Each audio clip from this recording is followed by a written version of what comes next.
Hi అండి, నమస్తే. Welcome to Durga Krishna kitchen. Biryani, chapati, rice లోకి మటన్ గ్రేవీని ఇలా ఒకసారి ట్రై చేయండి. చాలా బాగుంటుంది. తినే కొద్దీ తినాలనిపిస్తుందండి ఈ గ్రేవీ. వీడియోలోకి వెళ్లే ముందు మన ఛానల్ ని చాలా వరకు సబ్స్క్రైబ్ చేసుకోకుండానే చూస్తున్నారండి. దయచేసి సబ్స్క్రైబ్ చేసుకోండి. అలానే మీరు కనుక ఫస్ట్ టైం నా ఛానల్ ని వ్యూ చేసినట్లయితే తప్పకుండా వీడియోని లైక్ చేసి, షేర్ చేసి, కామెంట్ చేయండి. మీరు లైక్ చేయడం వల్ల ఈ వీడియో అనేది మరికొంతమందికి రికమెండ్ అయ్యే ఛాన్స్ ఉంటుంది. ఇంకా లేట్ చేయకుండా మరి దీని తయారీ ఎలాగో చూసేద్దాం. స్టవ్ మీద ప్యాన్ పెట్టి ప్యాన్ హీట్ అయిన తర్వాత దానిలోకి 1 స్పూన్ వరకు ధనియాలు, అలానే 1/2 టీ స్పూన్ వరకు జీలకర్ర, చిన్ని దాల్చిన చెక్క, అలానే 5 నుంచి 7 వరకు లవంగాలు, 2 యాలకులు, 1 స్పూన్ వరకు వేరుశనగ, 1/2 టీ స్పూన్ వరకు మిరియాలు, 1 స్పూన్ వరకు సోంపు వేసుకుని బాగా ఫ్రై చేసుకోవాలండి. ఇవి కొంచెం బాగా ఫ్రై అయిన తర్వాత దానిలోకి 10 నుంచి 12 వరకు జీడిపప్పును కూడా యాడ్ చేసుకోవాలి. తర్వాత ఈ మసాలా దినుసుల్లోంచి మంచి అరోమా వచ్చేంత వరకు బాగా ఫ్రై చేసుకోవాలండి.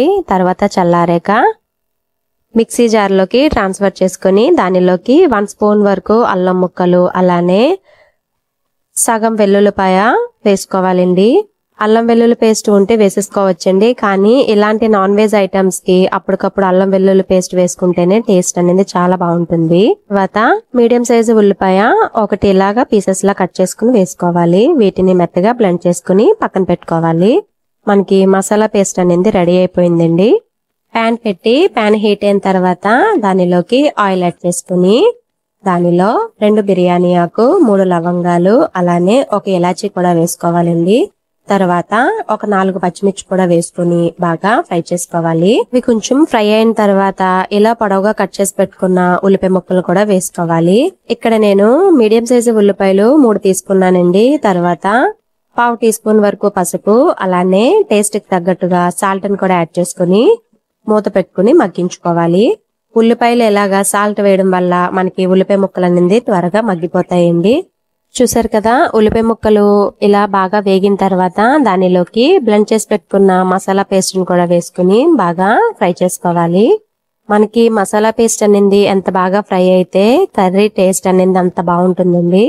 మసాలా పేస్ట్ ఇలా కొంచెం బాగా మగ్గిన తర్వాత దానిలోకి మటన్ కూడా యాడ్ చేసుకుని బాగా కలుపుకుని మూత పెట్టేసుకోవాలి. 1/2 కేజీ వరకు తీసుకున్నానండి మటన్ అనేది. ఇక్కడ నేను మటన్ వేసిన 5 నిమిషాలకు మనకి ఇలా వాటర్ వచ్చేస్తుందండి. ఈ వాటర్ తోనే కొంచెం బాగా మగ్గించుకోవాలి. చెక్ చేసుకున్న ప్రతిసారి మూత పెట్టేసుకోవాలండి. మటన్ కొంచెం బాగా మగ్గిన తర్వాత దీనిలోకి కొంచెం కరివేపాకును కూడా యాడ్ చేసుకోవాలి. ఇలాగా ఆయిల్ సపరేట్ అయ్యేంత వరకు ఫ్రై చేసుకున్న తర్వాత దానిలోకి 2 స్పూన్స్ వరకు పుల్లగా ఉండే పెరుగుని యాడ్ చేసుకోవాలండి. పెరుగుకి బదులు మీరు టొమాటోనైనా యూజ్ చేసుకోవచ్చు. పెరుగు వేసుకున్న తర్వాత ఒక 3 నిమిషాలు బాగా ఉడికించుకుని దానిలోకి 1.5 స్పూన్ వరకు కారాన్ని యాడ్ చేసుకోవాలి.